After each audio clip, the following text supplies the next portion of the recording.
بسم اللہ الرحمن الرحیم۔ کیا آپ نے کبھی دلچسپ سفر کے بارے میں سوچا ہے؟ آج ہم قرآن مجید کے معجزات اور سچائی کی گہرائی میں جا رہے ہیں کہ یہ کس طرح محفوظ ہوا اور پوری انسانیت کے لیے رہنمائی بن گیا۔ بصیرت کے لیے آخر تک ہمارے ساتھ رہیں۔ ہر مسلمان کو معلوم ہونا چاہیے کہ وحی کا آغاز کیا تھا۔ یہ اہم واقعہ حضرت محمد صلی اللہ علیہ وسلم کے گرد و نواح میں واقع کوہ خلوت میں پیش آیا۔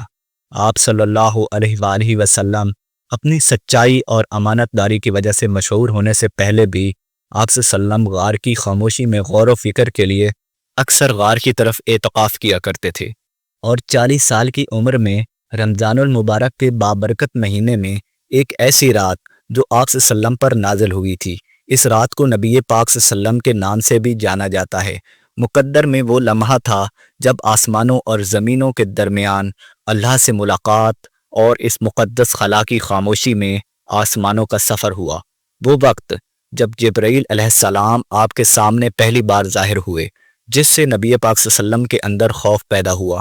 حضرت جبرائیل علیہ السلام نے کہا، پڑھو اپنے رب کے نام سے جس نے انسان کو قلم کے ذریعے سے علم سکھایا، انسان کو وہ کچھ سکھایا جو وہ پہلے نہیں جانتا تھا۔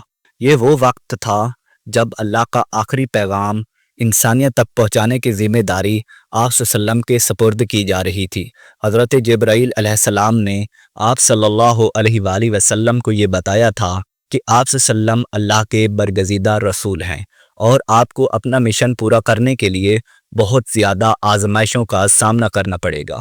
اپنے اللہ کے نام سے پڑھنے کا حکم پوری انسانیت کے لیے ایک نئے دور کی صبح کی علامت تھی، جہاں علم، ایمان دل اور ایک اللہ کی عبادت ہوگی۔ آپ صلی اللہ علیہ وآلہ وسلم تاریکی میں ڈوبی ہوئی دنیا کو روشنی کی طرف لائے۔ آپ صلی اللہ علیہ وسلم پر قرآن مجید 23 سال تک نازل ہوتا رہا۔ قرآن مجید کی حفاظت کی ذمہ داری اللہ تعالیٰ نے خود لی، اور اللہ تعالیٰ نے قیامت تک کے لیے اسے اصل حالت میں محفوظ کر دیا۔ اللہ تعالیٰ کا ارشاد ہے، قرآن مجید کا نزول تھوڑا تھوڑا کر کے ہوتا رہا، یہاں تک کہ کبھی چند آیتیں بھی نازل ہوتی رہیں۔ قرآن مجید کی ترتیب کا سلسلہ حضور کی زندگی کے آخری لمحات تک جاری رہا۔ جب بھی کوئی آیت نازل ہوتی تھی، رسول پاک اس کو پائیدار چیز پر لکھوا لیتے تھے۔ قرآن مجید رسول پاک کے حجرہ مبارک میں موجود رہا۔ اس زمانے میں زیادہ تر لوگ عربی کو جانتے تھے، اس لیے اللہ تعالیٰ نے قرآن مجید کو عربی میں اتارا۔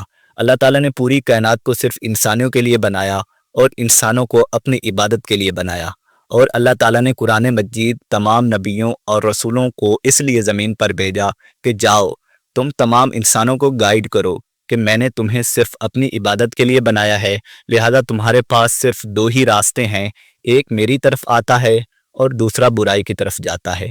اور شیطان نے اللہ تعالیٰ کی نافرمانی کی اور بہت سارے انسانوں کو جہنم میں لے جانے کی، شیطان ایک بہت بڑی وجہ بنے گا۔ اسی لیے اللہ تعالیٰ نے قرآن مجید اور رسولوں کے ذریعے آگاہ کر دیا کہ شیطان تمہارا سب سے بڑا اور کھلا دشمن ہے، لہذا اس سے بچنے کی ہر ممکن کوشش کرو۔